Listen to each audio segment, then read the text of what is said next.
Kailangan mas maging wais tayo sa mga paggastos, sa mga binibili.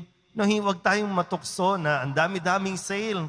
Tuloy ko pong sinasabuhay yung kasabihan natin mga Pilipino na kapag may isinuksok, may madudukot. Ito yung kaugalian, no, na talagang ipinamamana sa atin o pinamana sa atin ng mga kanununuan natin, yung kahalagahan na ikaw po ay nag-iimpok. Bahagi kasi ng pag-iimpok ay yung mayroon kang foresight, no, na tinitingnan mo yung pwedeng mga posibilidad na mangyari pagdating ng araw. Iba naman po yung bagay na kaya ka hindi gumagastos dahil kuripot ka o kaya naman ay sadyang hindi ka nagtitiwala na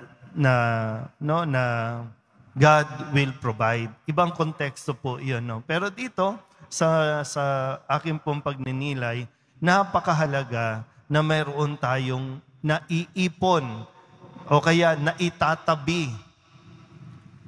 Mahirap po kasi yung waldas. Mahirap kasi yung gastos ka ng gastos. Hindi mo pinag-iisipan yung mga binibili mo kasi gusto mo lang, karapatan ko to, nagpapasaya ito sa'yo. Kaya sa tuwing mayroong online sale, talagang bili ka ng bili.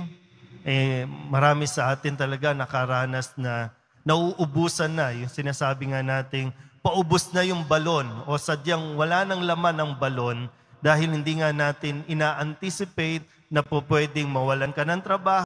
Kaya lang talagang nabubuhay tayo sa kada araw lang. No, yung isang kayod, ano ba tawag doon? Kalimutan ko tuloy. No, isang kayod, isang tuka. No?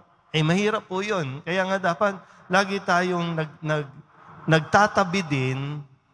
Sabi ko nga, at ang dami rin namang mga Pilipino ang natutokso na, sige, bili kasi baho ko nga, bayad ka naman ng bayad ng utang, wala ka talaga.